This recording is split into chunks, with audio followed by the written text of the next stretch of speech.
Мен Safe City, яғни қауіпсіз қала жобасын таныстырдым. Жалпы бүгінгі шара өте жоғары деңгейде өтті деп ойлаймын. Және де қарсыластарын да әлсіз деп айта алмаймын. Бәрінде де қызықты және өте глобальды мәселелерге бағытталған проекттер жасалған. Және де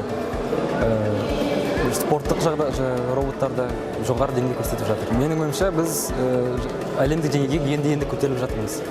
Және де біздің болашағымыз, келешегіміз әлі алда деп ойлаймын.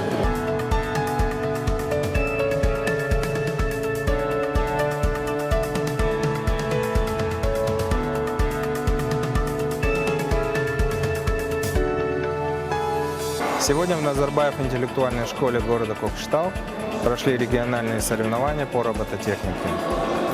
Приехали команды из различных городов Акмольской области.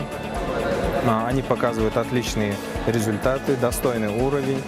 Мы были свидетелями представления различных креативных идей, инновационных подходов к решению различных проблем.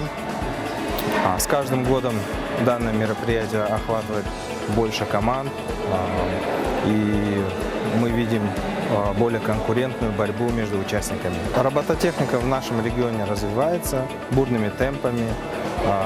Назарбаев интеллектуальная школа является лидером в развитии робототехники. Также появляются такие образовательные учреждения, как Болашах Сарай, школы городские, как IT-лицей.